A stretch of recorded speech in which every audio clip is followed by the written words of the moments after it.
the Chairman of the Joint Chiefs of Staff, General Dan Kane.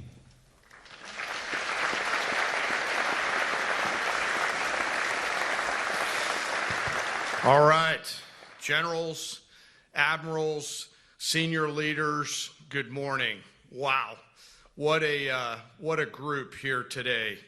I will tell you that our enemies are terrified right now that we are all in the same room, and that is a true statement.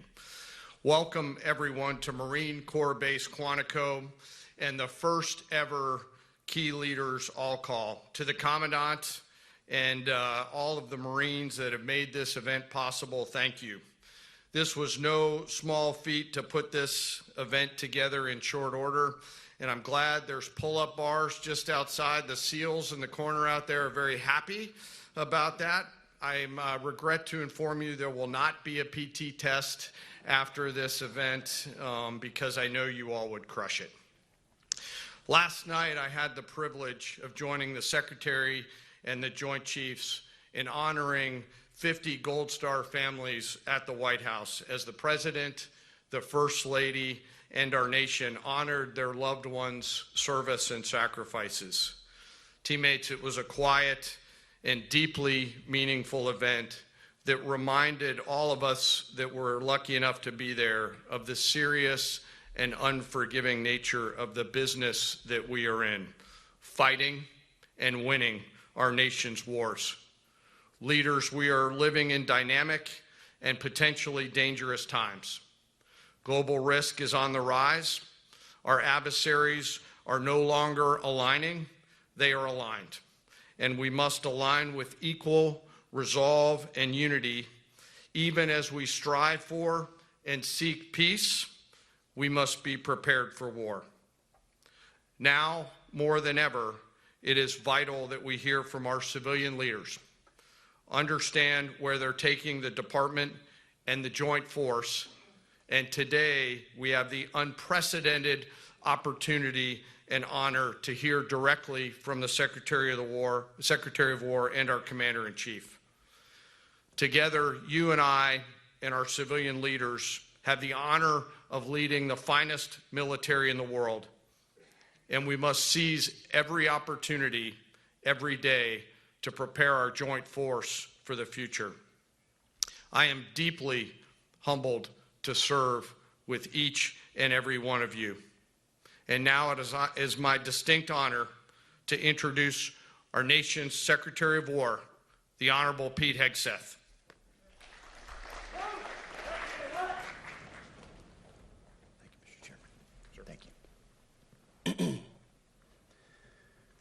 Please take your seats.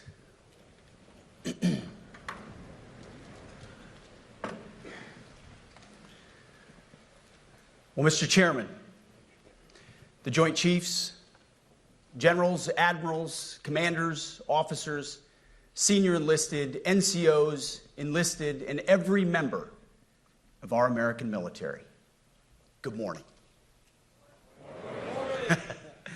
Good morning and welcome to the War Department, because the era of the Department of Defense is over. You see, the motto of my first platoon was, "Those who long for peace must prepare for war." This is, of course, not a new idea. This crowd knows that. The origin dates to the 4th century Rome and has been repeated ever since, including by our first Commander-in-Chief, George Washington, the first leader of the War Department. It captures a simple yet profound truth. To ensure peace, we must prepare for war. From this moment forward, the only mission of the newly restored Department of War is this: warfighting, preparing for war and preparing to win, unrelenting and uncompromising in that pursuit. Not because we want war, no one here wants war, but it's because we love peace. We love peace for our fellow citizens. They deserve peace, and they rightfully expect us to deliver it. Our number one job, of course, is to be strong so that we can prevent war in the first place. The president talks about it all the time. It's called peace through strength. And as history teaches us, the only people who actually deserve peace are those who are willing to wage war to defend it. That's why pacifism is so naive and dangerous. It ignores human nature and it ignores human history. Either you protect your people and your sovereignty, or you will be subservient to something or someone. It's a truth as old as time. And since waging war is so costly in blood and treasure, we owe our republic a military that will win any war we choose, or any war that is thrust upon us.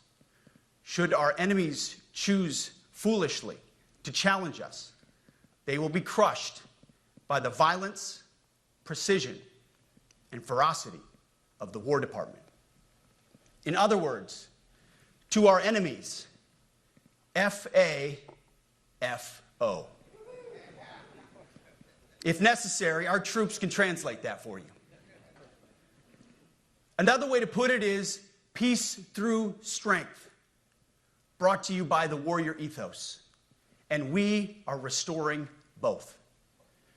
As President Trump has said, and he's right, we have the strongest, most powerful, most lethal, and most prepared military on the planet. That is true, full stop. Nobody can touch us. It's not even close. This is true largely because of the historic investments that he made in his first term, and we will continue in this term.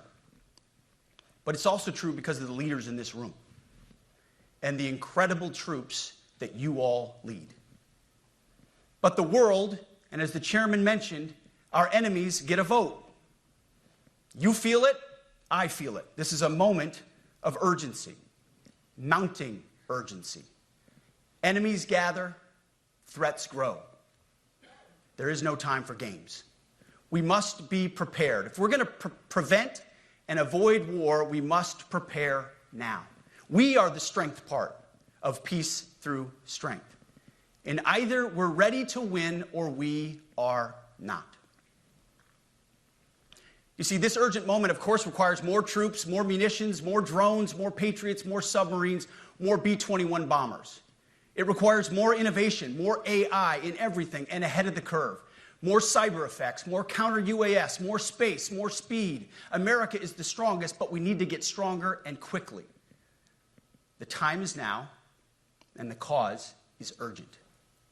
The moment requires restoring and refocusing our defense industrial base, our shipbuilding industry, and onshoring all critical components. It requires, as President Trump has done, getting our allies and partners to step up and share the burden. America cannot do everything. The free world requires allies with real hard power, real military leadership, and real military capabilities. The War Department is tackling and prioritizing all of these things. And I'll be giving a speech next month that'll showcase the speed, innovation, and generational acquisition reforms we are undertaking urgently. Likewise, the nature of the threats we face in our hemisphere and in deterring China is another speech for another day, coming soon. This speech today, as I drink my coffee, this speech today is about people. And it's about culture. The topic today is about the nature of ourselves. Because no plan, no program, no reform, no formation will ultimately succeed unless we have the right people and the right culture at the War Department. If I've learned one core lesson in my 8 months in this job, it's that personnel is policy. Personnel is policy. The best way to take care of troops is to give them good leaders committed to the warfighting culture of the department. Not perfect leaders, good leaders. Competent, qualified, professional, agile, aggressive, innovative, risk-taking, apolitical, faithful to their oath and to the Constitution.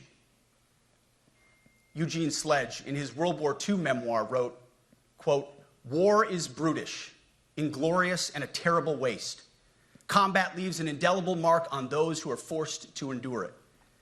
The only redeeming factors are my comrades' incredible bravery and their devotion to each other." In combat, there are thousands of variables, as I learned in Iraq and Afghanistan, and as so many of you did in so many more places. Leaders can only control about 3 of them. You control how well you're trained, mostly how well you're equipped, and the last variable is how well you lead. After that, you're on your own. Our warfighters are entitled to be led by the best and most capable leaders. That is who we need you all to be. Even then, in combat, even if you do everything right, you may still lose people because the enemy always gets a vote. We have a sacred duty to ensure that our warriors are led by the most capable and qualified combat leaders. This is one thing you and I can control, and we owe it to the force to deliver it. For too long, we have simply not done that. The military has been forced by foolish and reckless politicians to focus on the wrong things. In many ways, this speech is about fixing decades of decay. Some of it obvious, some of it hidden. Or as the chairman has put it, we are clearing out the debris, removing the distractions, clearing the way for leaders to be leaders. You might say we're ending the war on warriors. I heard someone wrote a book about that. For too long, we've promoted too many uniformed leaders for the wrong reasons, based on their race, based on gender quotas, based on historic so-called firsts. We've pretended that combat arms and non-combat arms are the same thing. We've weeded out so-called toxic leaders under the guise of double-blind psychology assessments, promoting risk-averse, go-along-to-get-along conformists instead. You name it, the department did it. Foolish and reckless political leaders set the wrong compass heading, and we lost our way. We became the woke department, but not anymore.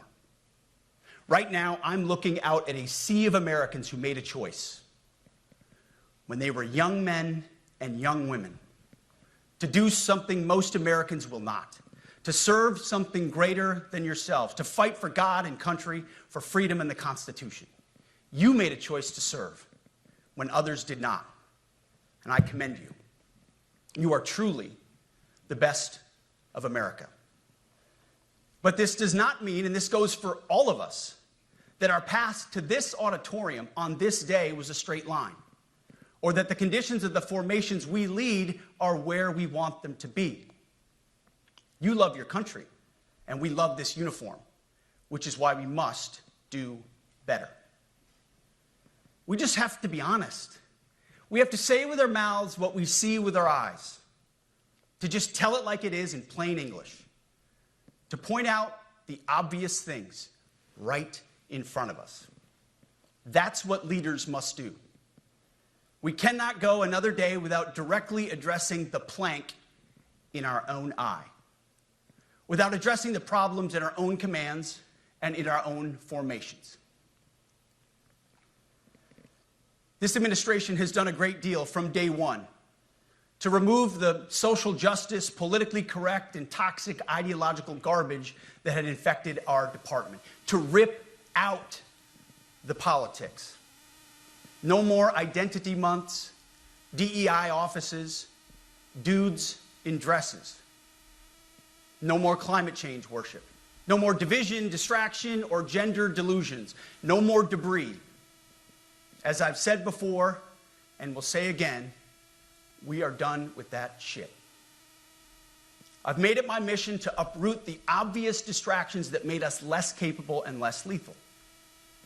That said, the War Department requires the next step. Underneath the woke garbage is a deeper problem, and a more important problem that we are fixing and fixing fast. Common sense is back at the White House, so making the necessary changes is actually pretty straightforward. President Trump expects it. And the litmus test for these changes is pretty simple. Would I want my eldest son, who is 15 years old, eventually joining the types of formations that we are currently wielding? If in any way the answer to that is no, or even yes, but, then we're doing something wrong. Because my son is no more important than any other American citizen who dons the cloth of our nation.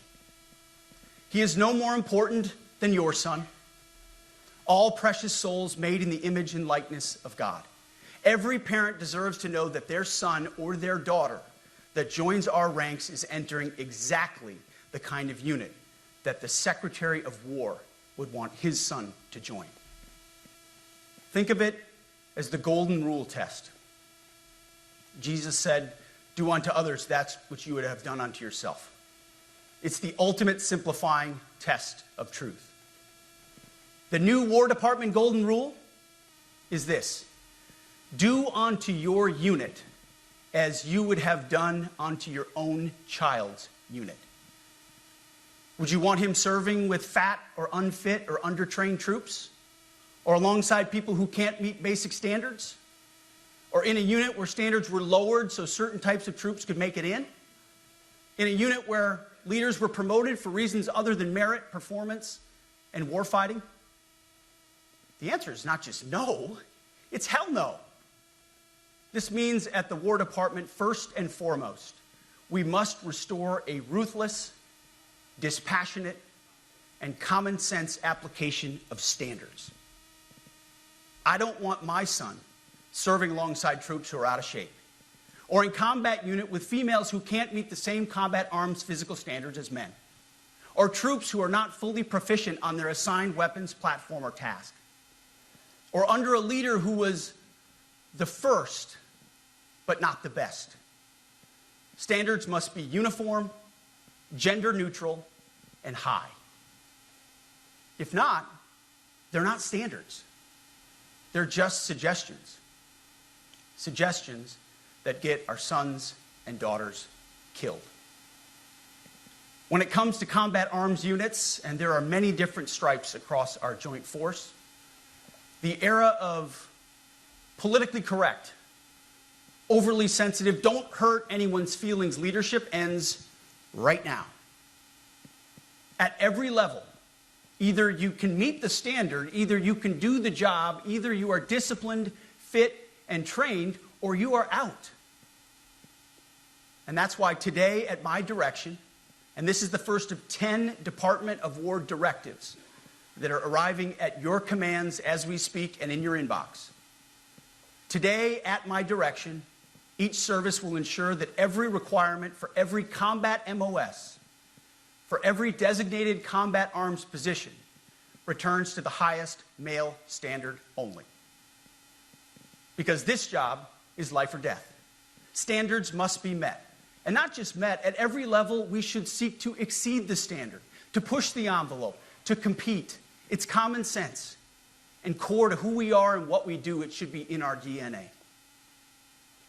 Today at my direction, we are also adding a combat field test for combat arms units that must be executable in any environment at any time and with combat equipment. These tests, they'll look familiar. They'll resemble the Army Expert Physical Fitness Assessment or the Marine Corps Combat Fitness Test. I'm also directing that warfighters in combat jobs execute their service fitness test at a gender-neutral, age-normed male standard scored above 70%. It all starts with physical fitness and appearance. If the Secretary of War can do regular, hard PT, so can every member of our joint force. Frankly, it's tiring to look out at combat formations, or really any formation, and see fat troops. Likewise, it's completely unacceptable to see fat generals and admirals in the halls of the Pentagon and leading commands around the country and the world. It's a bad look. It is bad, and it's not who we are. So whether you're an airborne ranger or a chairborne ranger, a brand new private or a 4-star general, you need to meet the height and weight standards and pass your PT test. And as the chairman said, yes, there is no PT test. But today, at my direction, every member of the joint force at every rank is required to take a PT test twice a year, as well as meet height and weight requirements twice a year, every year of service. Also today, at my direction, every warrior across our joint force is required to do PT every duty day. Should be common sense. I mean, most units do that already, but we're codifying it. And we're not talking like hot yoga and stretching. Real hard PT, either as a unit or as an individual. At every level, from the Joint Chiefs to everyone in this room to the youngest private, leaders set the standard. And so many of you do this already. Active, Guard, and Reserve. This also means grooming standards. No more beards, long hair, superficial individual expression. We're going to cut our hair, shave our beards, and adhere to standards. Because it's like the broken windows theory of policing. It's like when you let the small stuff go, the big stuff eventually goes. So you have to address the small stuff. This is on duty, in the field, and in the rear. If you want a beard, you can join Special Forces. If not, then shave. We don't have a military full of Nordic pagans. But unfortunately, we have had leaders who either refuse to call BS and enforce standards, or leaders who felt like they were not allowed to enforce standards. Both are unacceptable. And that's why today, at my direction, the era of unprofessional appearance is over. No more beardos. The era of rampant and ridiculous shaving profiles is done. Simply put, if you do not meet the male-level physical standards for combat positions, cannot pass a PT test, or don't want to shave and look professional, it's time for a new position or a new profession. I sincerely appreciate the proactive efforts the secretaries have already taken in some of those areas, service secretaries. And these directives are intended to simply accelerate those efforts. On the topic of standards, allow me a few words to talk about toxic leaders. Upholding and demanding high standards is not toxic. Enforcing high standards, not toxic leadership. Leading warfighters toward the goals of high, gender-neutral, and uncompromising standards in order to forge a cohesive, formidable, and lethal Department of War is not toxic. It is our duty, consistent with our constitutional oath. Real toxic leadership is endangering subordinates with low standards. Real toxic leadership is promoting people based on immutable characteristics or quotas instead of based on merit. Real toxic leadership is promoting destructive ideologies that are an anathema to the Constitution and the laws of nature and nature's God, as Thomas Jefferson wrote in the Declaration of Independence. The definition of toxic has been turned upside down, and we're correcting that. That's why today, at my direction, we're undertaking a full review of the department's definitions of so-called toxic leadership, bullying, and hazing, to empower leaders to enforce standards without fear of retribution or second guessing. Of course, you can't do like nasty bullying and hazing. We're talking about words like bullying and hazing and toxic. They've been weaponized and bastardized inside our formations, undercutting commanders and NCOs. No more. Setting, achieving, and maintaining high standards is what you all do. And if that makes me toxic, then so be it.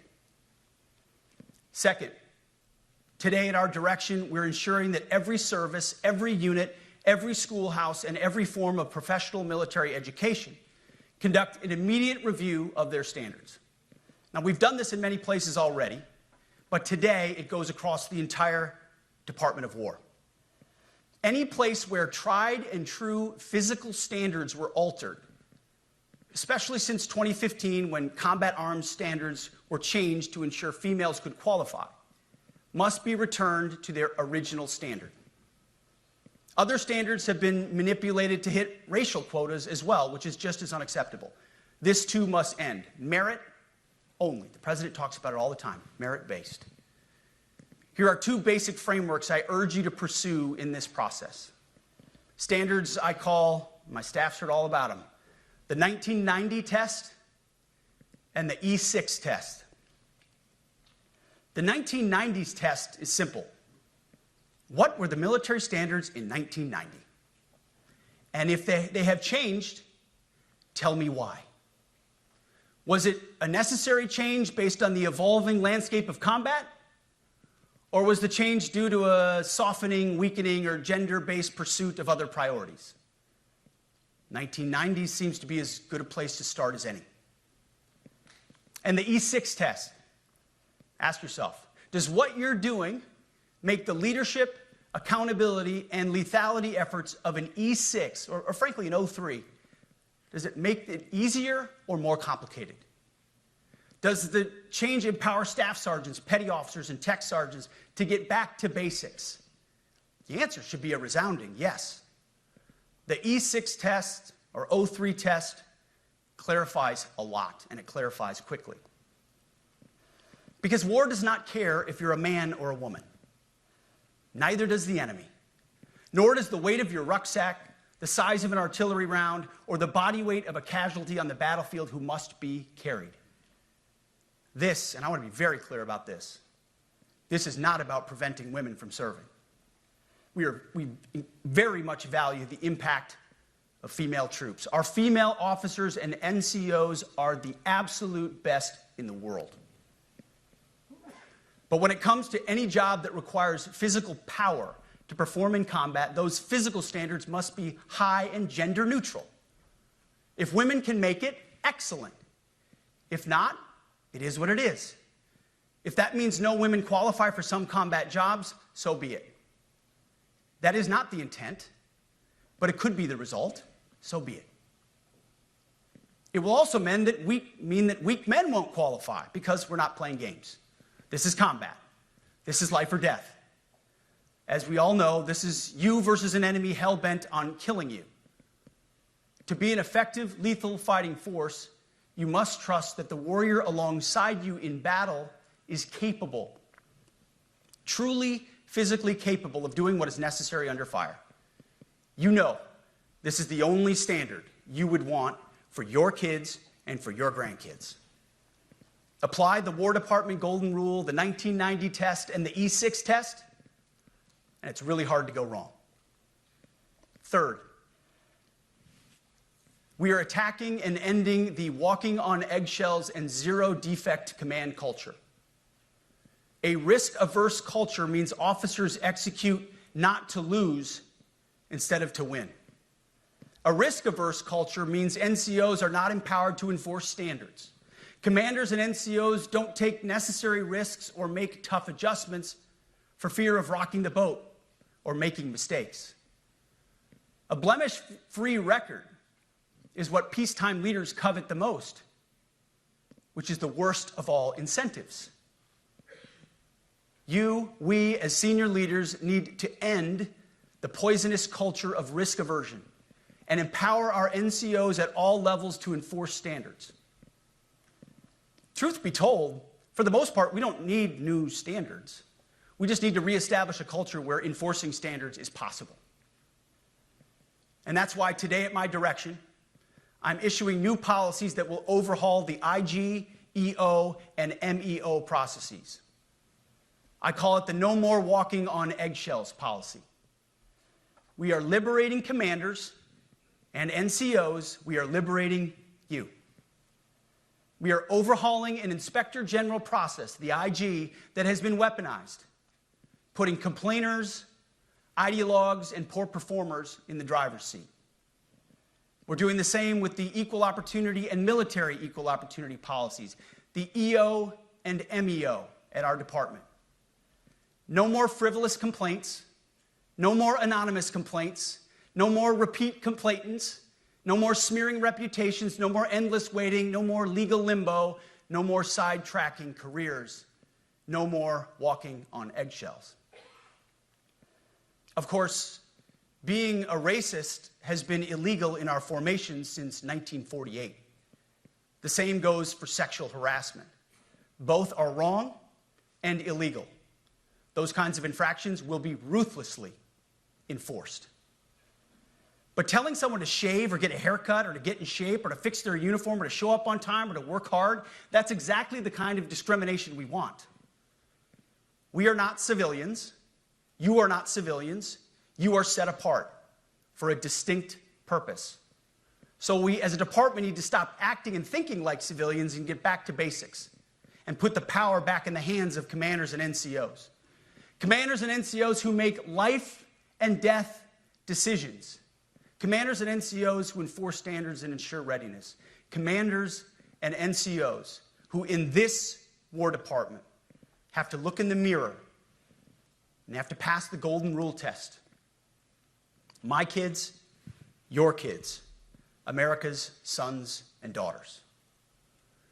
So I urge you all here today and those watching, take this guidance and run with it. The core of this speech is the 10 directives we're announcing today. They were written for you, for Army leadership, for Navy leadership, for Marine Corps leadership, for Air Force leadership, Space Force leadership. These directives are designed to take the monkey off your back and put you, the leadership, back in the driver's seat. Move out with urgency because we have your back. I have your back. And the Commander-in-Chief has your back. And when we give you this guidance, we know mistakes will be made. It's the nature of leadership. But you should not pay for earnest mistakes for your entire career.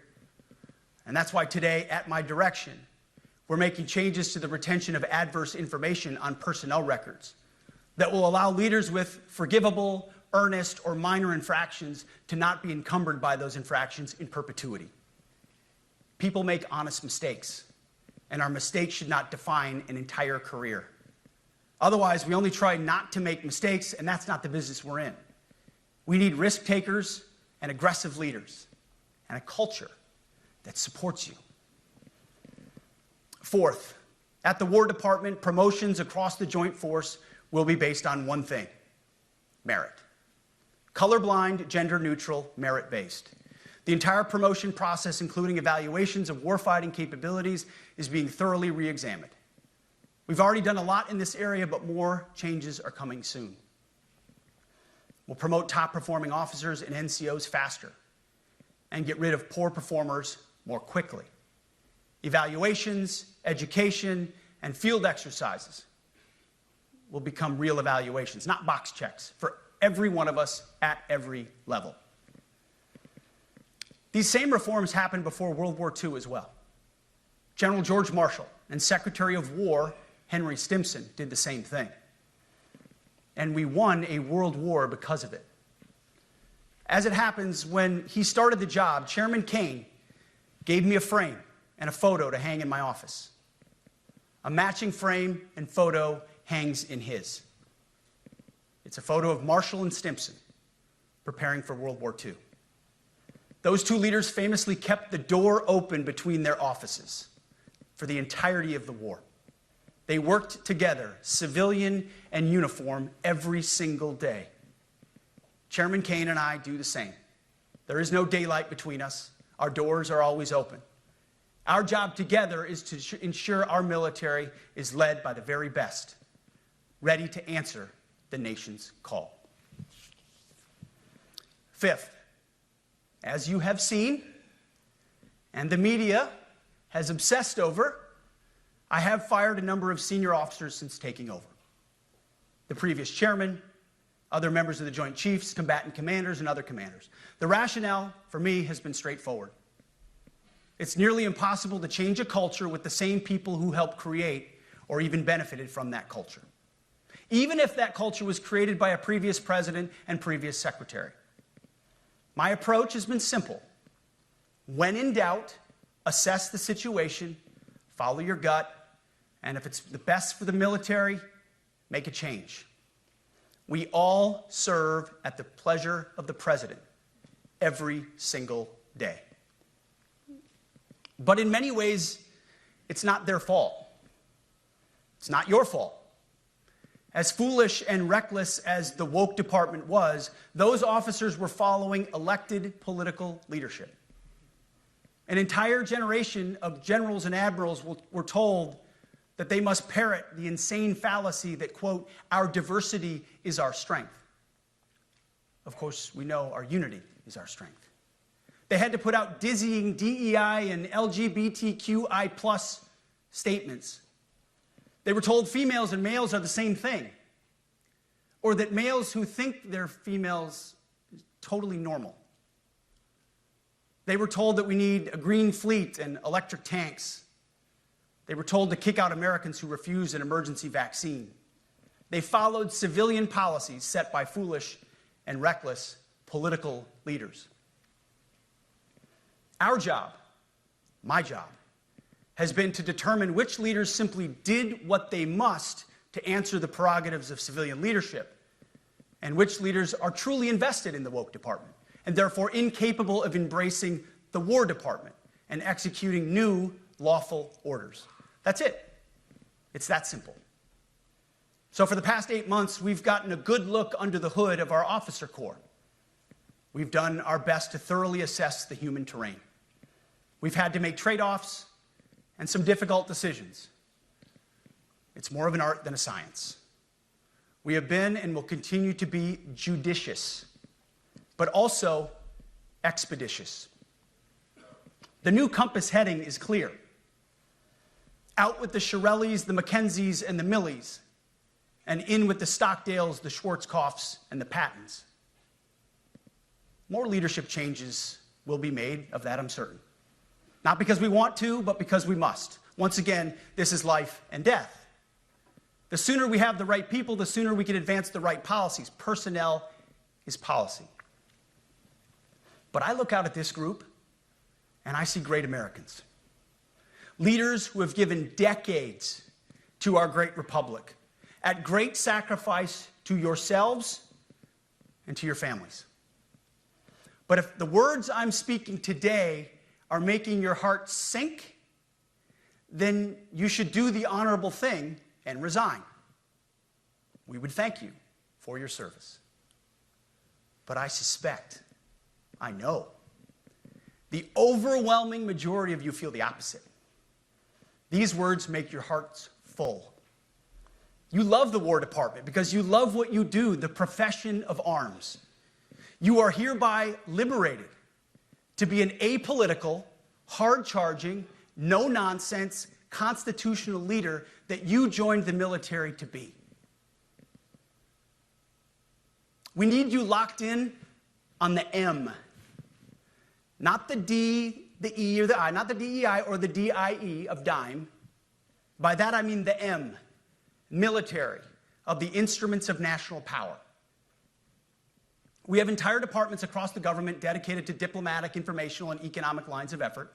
We do the M. Nobody else does. And our GOFOs need to master it in every domain and every scenario. No more distractions, no more political ideologies, no more debris. Now, of course, we're going to disagree at times. We would not be Americans if we didn't. Being a leader in a large organization like ours means having frank conversations and differences of opinion. You will win some arguments, and you will lose some arguments. But when civilian leaders issue lawful orders, we execute. We are professionals in the profession of arms. Our entire constitutional system is predicated upon this understanding. Now, it seems like a small thing, but it's not. This includes as well the behavior of our troops online. To that end, I want to thank and recognize the services for their new proactive social media policies. Use them. Anonymous, online, or keyboard complaining is not worthy of a warrior. It's cowardice masquerading as conscience. Anonymous, unit-level social media pages that trash commanders, demoralize troops, and undermine unit cohesion must not be tolerated. Again, O3s, E6s. Sixth, we must train and we must maintain. Any moment that we are not training on our mission or maintaining our equipment is a moment we are less prepared for preventing or winning the next war. That is why today, at my direction, we are drastically reducing the ridiculous amount of mandatory training that individuals and units must execute. We've already ended the most egregious. Now we're giving you back real time. Less PowerPoint briefings and fewer online courses, more time in the motor pool, and more time on the range. Our job is to make sure you have the money, equipment, weapons, and parts to train and maintain, and then you take it from there. You all know this because it's common sense. The tougher and the higher the standards in our units, the higher the retention rates in those units. Warriors want to be challenged. Troops want to be tested. When you don't train and you don't maintain, you demoralize. And that's when our best people decide to take their talents to the civilian world. The leaders who created the woke department have already driven out too many hard chargers. We reverse that trend right now. There is no world in which high-intensity war exists without pain, agony, and human tragedy. We are in a dangerous line of work. You are in a dangerous line of work. We may lose good people. But let no warrior cry out from the grave, "If only I had been properly trained." We will not lose warfighters because we failed to train or equip them or resource them. Shame on us if we do. Train like your warriors' lives depend on it, because they do. To that point, basic training is being restored to what it should be: scary, tough, and disciplined. We're empowering drill sergeants to instill healthy fear in new recruits, ensuring that future warfighters are forged. Yes, they can shark attack, they can toss bunks, they can swear, and yes, they can put their hands on recruits. This does not mean they can be reckless or violate the law, but they can use tried and true methods to motivate new recruits, to make them the warriors they need to be. Back to basics at basic as well. Of course, and you know this, basic training is not where mission readiness should end. The nature of the evolving threat environment demands that everyone, in every job, must be ready to join the fight if needed. A core credo of the Marine Corps is every Marine a rifleman. It means that everyone, regardless of MOS, is proficient enough to engage an enemy threat at sea, in the air, or in a so-called rear area.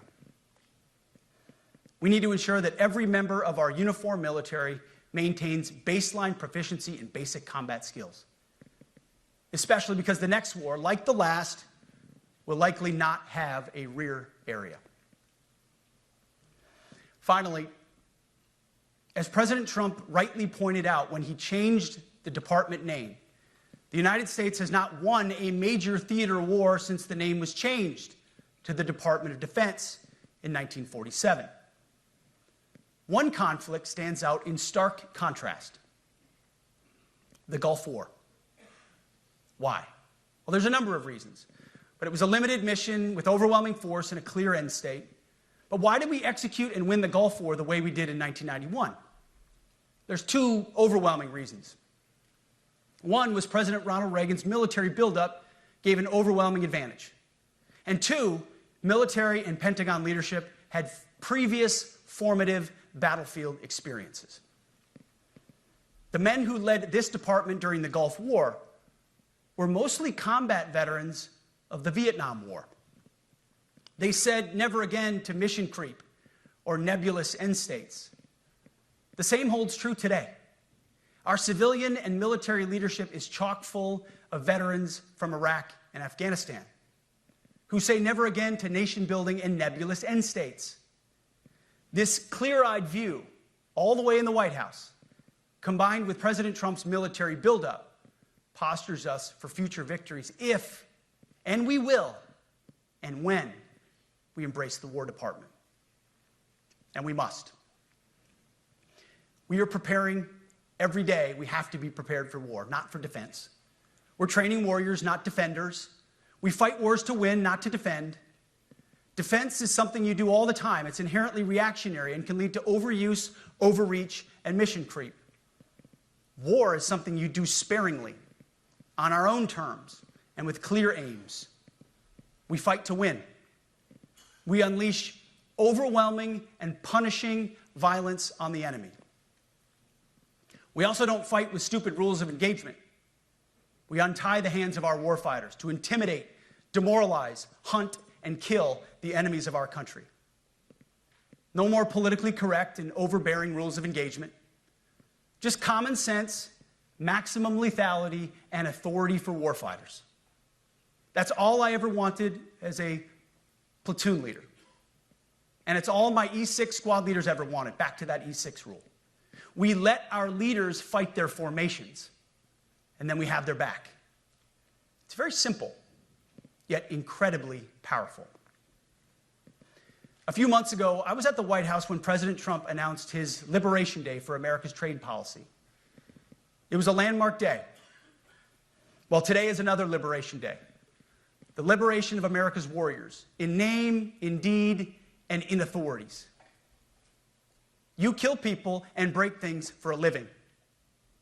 You are not politically correct and don't necessarily belong always in polite society. We are not an army of one. We are a joint force of millions of selfless Americans.